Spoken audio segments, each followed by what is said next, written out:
All right, welcome to the show, Anthony Murphy from Bucs On Deck, our weekly segment about the Pirates farm system. Anthony, how you doing?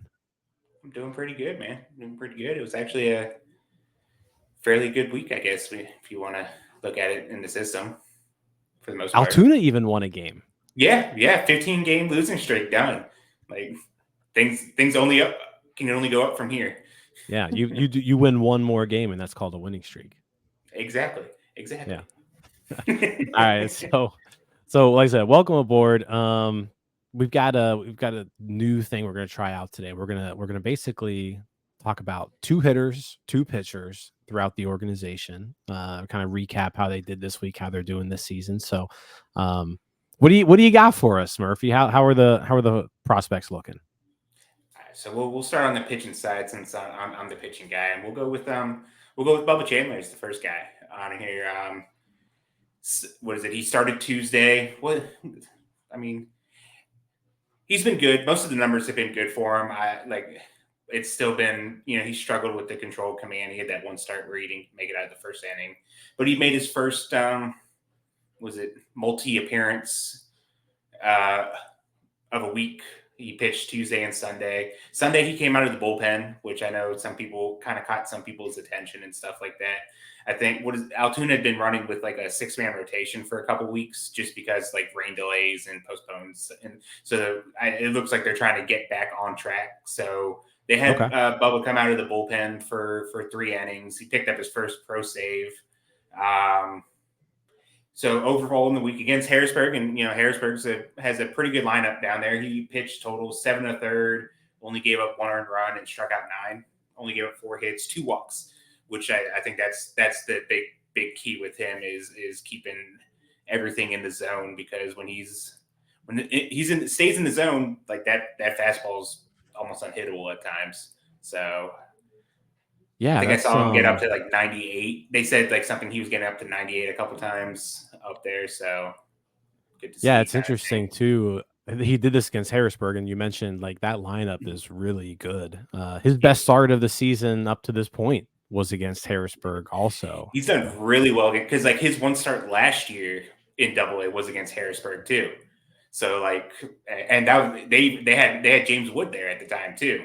So like Hmm. they were even better. Like he shows up whenever the lineup is good. So Yeah, that's a good bounce back week because I think he yeah, was. I mean, the week before he pitched 2/3 of an inning, couldn't even get yeah, out of the first yeah. against who was that against I think it Akron. was Akron. Yeah. So yeah, nice week from Bubba Chandler. The 9 strikeouts, 2 walks, certainly good to see because yeah, the walking has been kind of an issue up to this point. Yeah, he's at So like a 12% walk rate right now, I think, yeah, right around there on the season. The strikeout rate, I mean, it's right at 30%. Like opponents have just like a 573 OPS against him. The swinging strike, he's not getting as many whiffs as he was maybe last year. I think it was when I did the count, he had like 10 or 11 on Sunday. So I mean, that's pretty good. That's a nice step forward. So that should bump things up a little bit. So key with him perfect. is just kind of staying in the zone, staying near the zone, that kind of stuff. So Yeah, and I think if he's able to, and you and Nola talked about this on your podcast last week, right? Like this would normally be his junior year in college, yeah, right? So if he's able to put up a nice season in Double A this year, mhm, like he's well on his way to yeah, being where you want him to be. exactly. And too, when you think about it too, like if he had gone the college route, he's probably a two-way guy in college too. So though he's still not even focused on just pitching at that point. So like he's one of those candidates that could like start at, like, let's say the Pirates drafted him this year, start at like Bradenton the following year, because Right. like now, okay, well now we got to get you just focusing on pitching. So like he's still way ahead of the game at this point. Yeah, that's a good assessment there. So, yeah, nice week from Bubba Chandler. Who else we got? Pitchers. I mean, I think we talked about him last week too, or it was the week before, but like Michael Kennedy's on a roll right now. Like he is like He only needed 71 pitches to complete 6 innings. Gave up a run. He hasn't allowed a walk since like his second start of the season. I think it's like 3 or 4 straight now that he has not allowed a walk. Um, he had right at a 40% whiff rate with the fastball. And like I said, for him to be able to do what he's doing with that fastball right now, when it's only averaging right at 90 miles an hour, Mm-hmm. pretty impressive. He get a ton of life up in the zone. Even the slider and the changeup was getting a lot of it. He total, what is that? 17 total whiffs with overall on his last start. A Yeah. whiff rate of almost 50%. So So I guess just to dive into that a little bit, because yeah, mhm, we've talked about Kennedy quite a bit. yeah, And I think, I like Kennedy coming out of that draft in 22. High school arm, lefty. And I think he got on a lot of people's radars this off season when Dan Szymborski, who's been a guest on our show, annually, mhm, yeah, he put out the Zips top 100 prospects, mhm, and Michael Kennedy was pretty high on that list, right? mhm, yeah. Um, so like, what is it exactly about that fastball? Like, what Well, is it this that makes it special? Is it similar to like the Bailey Falter thing, where like it's an it doesn't have extension? like it's mainly the extension. The Okay, extension's right up there. I think I did like I pulled what his extension was and like compared it to like major league pitchers on Baseball Savant, and like it was somewhere around like the 70 to 72nd percentile when it comes into, and so like well above average kind of. It doesn't quite is that have like something? the oh, Is that something that like gets better over time? Like, can you learn extension? I I mean, mean, I would imagine that you can make tweaks and stuff like that. With the big thing mhm, with him is like the extension plus like the low arm angle. Like it's the combination of that. So like okay, the extension gets way out there, and then he's also coming at a lot lower of arm angle. So not only is it like getting on the hitters quicker, but it's coming from that like funky angle as well. got So it. that's the big thing with Kennedy there, and he works backwards a lot. So like he'll actually set up a lot of guys with like his slider and then like finish them with like once there's like looking slider, he goes up the ladder with the fastball kind of thing. So Yeah, I mean, 6 innings, 1 run, 8 strikeouts, no walks. He hasn't walked a batter since April 13th. yeah, So just that that's was a not big thing the for him last year. yeah, and that's not the type of command you see from a 19-year-old kid. Like usually 19-year-olds are kind of all over the place, and Mhm. he's locked in right now. He's a young 19 too. He won't. He's like a November December birthday Hmm. as well. So like he'll be 19 this entire year. So like Yeah. he's a very young 19-year-old too, and like the progress that he's making, and like we've seen it in the majors with like Jared Jones with like his control and command, like the just huge step that he's taking, and like Kennedy, like I mean it's at single A, but like he made like a giant leap so far with that control on there, and he's just like easily. It looks easy for him out there right now. Yeah.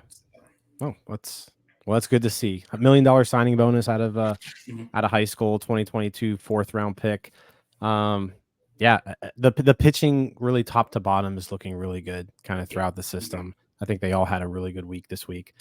Yeah, But yeah, yeah. those There's are a couple guys on Bradenton too that you could kind of like. They like one hit. They almost threw a no hitter on Thursday. I think it was. Like okay. they took the no hitter into like the ninth inning, and it was like a bloop single to the only hit that they gave up. So Well, what is it that you all were saying? Like the average OPS in the Florida yeah, State League is like 650. Like yeah, the yeah. hitters That's just yeah. aren't Yeah, doing and anything it's right now. a lot of the stadium too. Like the ball flies out during like spring and stuff like that, but once you start getting in the summer down there too, like the ball just doesn't travel like it does early Mhm. on in the year. So a lot of Yeah. dead ball kind of stuff. Hmm. So All right. Well, let's shift gears. Let's go to the hitting side. Who we got? Who do we got offensively? one guy that I was really interested in seeing this year after like the complex league, we don't get much video, and there's not a lot of information and stuff like that on yet, but Eddie Rodriguez was the guy that I was really kind of intrigued in, and he started the year on the injured list. Finally got it starting getting into the games. He's played in 8 games so far. He has an OPS of 882, two doubles, 6 RBIs. The strikeout rate's under 20% right now, with the walk rate over 10. He had a 3-hit game this past week, another game with 4 RBIs. Those were actually on like back-to-back days. So he's looked really good so far. The contact rate's been pretty good. He's only chasing outside of the zone for like 15% of the time. So Okay. really, that's something too. Like we've kind of noticed with some like the Bradenton kids, especially some like the international. Like Shelly Perlanco is like really struggling with that kind of stuff right now, like chasing out of the zone. So to see a hitter come in and to be very new to the level, kind of get off to a late start, starting on the injured list to be able to be that patient with it. He like whenever you like break it up by like fastball and breaking ball and off speed pitches, like he has 100% in zone contact rate with the fastball. It drops down to like the low 70s with breaking and off speed. So like that is something, but like I could probably pull up like 5 or 6 other hitters on Bradenton too that are like way below that right now. Yeah. Who have a lot more experience at that level. So, and it's a really small sample size too, 8 games. So. Yeah, I mean, so far so good. He's sitting going into today was hitting 391. Yeah, I guess the thing that jumps out to me with him is he's like one of those only guys in Bradenton who isn't striking out a ton too. Like he's putting the ball in play, and good things are happening. His BABIP is through the roof, so that's cool to see. I guess my question with him, he's played some first base in the past. Is he pretty much a corner outfielder, or like can he play the position? He'll like he. So like I know there was a guy that we had mentioned like before, like you sent me a message that you wanted to talk about too. Compared to him, like I think Eddie Rodriguez has more of a chance to play a corner position. He's looked pretty good. There's a ball that bounced off the wall that he played really well and limited to a single over the weekend. There's a lot of first base guys there in Bradenton right now, so that he's gotten a decent amount of work in the outfield. I think he has a good chance to like stick in a corner spot right now, probably more so than a couple of the other guys that are in Bradenton right now. Got it. Okay. Who else? Who else we got offensively? So this is a guy that I know I don't think it was him exactly, but like he's this kind of the same that I know we've had conversations about before. But Sammy Ciani is playing, and Noah's gonna love that. He's played like I know it's his 3rd year in Greensboro, but like he's on like a different this is a different Sammy Ciani that I've seen before. And like I guess it could be the 3rd year in Greensboro, but I mean he had picked up 8 hits, 2 home runs, 2 doubles, didn't strike out at all last week. So and then walked. That's very un-Sammy Ciani like. Yes, yeah, and I didn't see what his strikeout rate was, but I believe it was like under 20% at this point. I think he's walking a little bit less, but the strikeouts have really come down this year, and he's at 11.7% strikeout rate right now, which is incredible because he hasn't been under 30 in even in either of his past 2 years. Yeah. And I guess the thing that's intriguing about Ciani, right, is like the pedigree's there. Like the dude was a 1st-round pick. Like he was, I mean, he was one of the collective bargaining picks, but I mean, 37th overall pick. This dude had talent. He got a 2.1. He was drafted before Gunnar Henderson. Yeah, Gunnar Henderson went after him. Yeah, so like this dude he had talent, right? Yeah. And it's clear that he was one of those toolsy guys, right? Fast, power, hitting, fielding, and he just like never put it together, especially at the plate. Just hasn't been able to make enough contact. Well, he's making contact this year, and the results are really, really good. Again, he's 23. He's in Greensboro. I guess the thing to watch with him right now is if this continues, he's Rule 5 eligible this offseason. So like, I don't know how much time you can maybe keep him in Greensboro. Like if this is his 3rd year and he's shown, hey, you know what, I'm better than these guys now. I would try to get this guy up to AA as soon as Oh yeah, possible to definitely. just see if Yeah. it's real, right? Because if it's real, then all right, maybe we talk about protecting Mhm. this guy. If it's not, then it's not. But Yeah. I think it's time to push the button with him a little bit. Absolutely, and even like to a lesser extent, like Hudson Head too, because he's showing a lot more power this year too. I think he's up to like 4 or 5 home runs right now, which Mhm. would be among the most in the system. But like definitely like Siani. I mean, there's nobody really in Altoona like that you can really say is like, well, we don't want to cut into his playing time at this point. So, and Right. it might be time for like a little bit of a shake up there, anyways, because most of the guys that are in Altoona now have been there for a couple years. So, it And they're not probably doing is a time anything. to kind of put, yeah, no, they're not really doing anything with the shot. So yeah, Siani's definitely a guy that, like you said, very toolsy guy. Just sometimes those guys just take a little bit longer to kind of let everything click, and it's definitely clicking right now. So he already has, like, you can't say he doesn't have experience at the level. So there's really nothing left to keep him there, and there's nobody blocking him at this point. So he'd be Right. one of the first guys that, like, I don't like to talk about like or get into like promotions this early in the season, but whenever you are ready to start pulling the trigger on a couple guys, he'd definitely be one of the first guys that I'd be looking at giving a shot. I want to say, let me just double check this, but I think Greensboro is in Bowling Green this week. It could be. Um, they are. So, I may have to try to make my way to a There you go. game. If I had to I could, go, if there was a pitcher I needed to see in Greensboro, who I is could, it? I could send you the pitching schedule for the Okay, week yeah. and Let's let you know. let's. I might see what I can do there. Um. All right. Well, hey, that's exciting. I mean, that's a guy everybody's heard of, but kind Mhm. of hasn't done anything up to this point. And yeah, go to his Fangraphs page, guys. It looks good. It looks really good this year. I mean, it is his third year at the level, but it looks Yeah, pretty good. yeah. All right. So the one thing I did want to kind of discuss with you, though, this isn't a new article by any means, but it just caught my eye for some reason for the Mhm. first time this weekend. And it was, Fangraphs does their top 100 prospects, but then they also do an article where it's like, all right, who could be a top 100 prospect next year? And there's a section on here where they like source the league, right? They go to scouts, personnel directors, player development folks, things like that. And um, there's three Pirates who were named on this list. First one's Thomas Harrington. I think we've all discussed Thomas Harrington at length. We know exactly who Thomas Harrington is. And I would say, Pirates fans, yeah, we hope Thomas Harrington's a top 100 prospect next year, right? But then there's two other names here that I think a lot of Pirates fans aren't necessarily familiar with. So I want to just get a quick rundown on these guys, so we can get a little bit of a primer, right? So let's start on the pitching side. The name that pops up is Alessandro Urcolani. Mhm. He's in Greensboro, pitcher, 20 years old, actually just turned 20 Yeah. years old.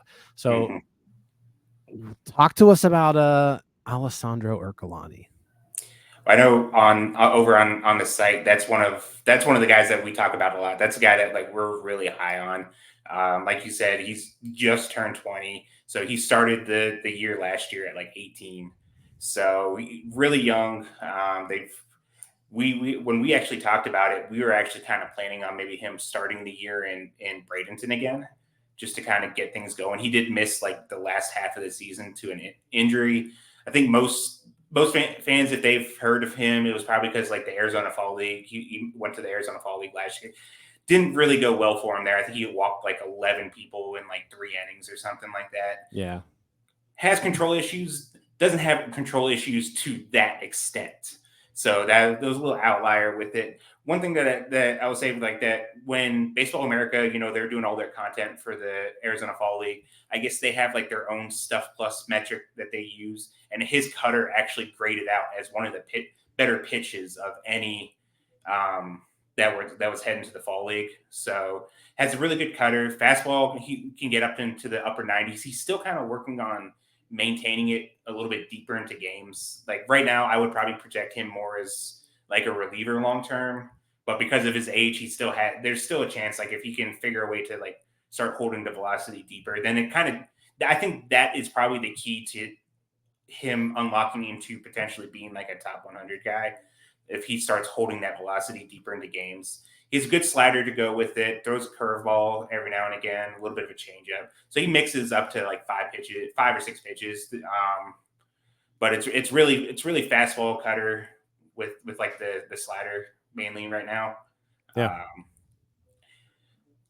When he got that push to Greensboro, like, we were a little worried about like how he do. Maybe he'd get beat up a little bit. He's looked pretty good so far. I think he gave up like a home run his last time out.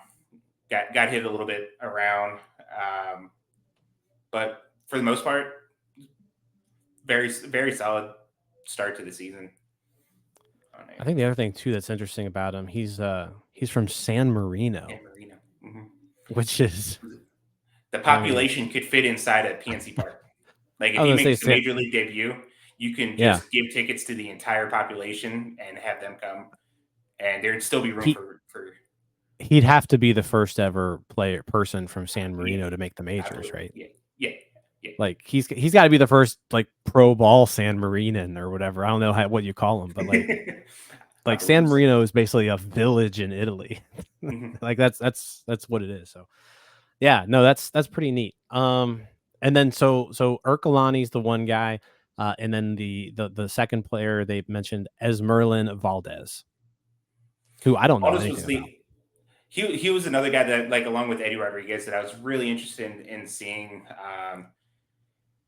I feel like positionally, like going back to the position, I feel like he's more likely to end up like only at first base. He looks like he struggles a little bit out there when it comes to tracking balls and finding. He has a really good arm. Like the arm is really strong, but I just think he has some trouble like tracking and just getting around out there. First base would probably just be more natural. It also let him just like work on the hitting specifically. He's been off to like it's weird. Like the numbers look a lot better than like when you start like peeling stuff back and start looking at some like the underlying stuff, maybe isn't as pretty. But then when you go and you just watch him, like he passes the eye test like constantly. He had a really good week this last week. Hit a home run. The strikeout rate is kind of a little higher right now. I think it's right at like 30%. Still early in the season. A lot of that stuff still coming back. A lot of these kids do struggle their first. Like we saw with Omar Alfonso last year, he really struggled in his first part. He went back down to the FCL, came back up, and that's when he really kind of took off. So some of these kids, it takes a little bit to make that adjustment, taking the leap into full season ball. But I feel like it's hard to get.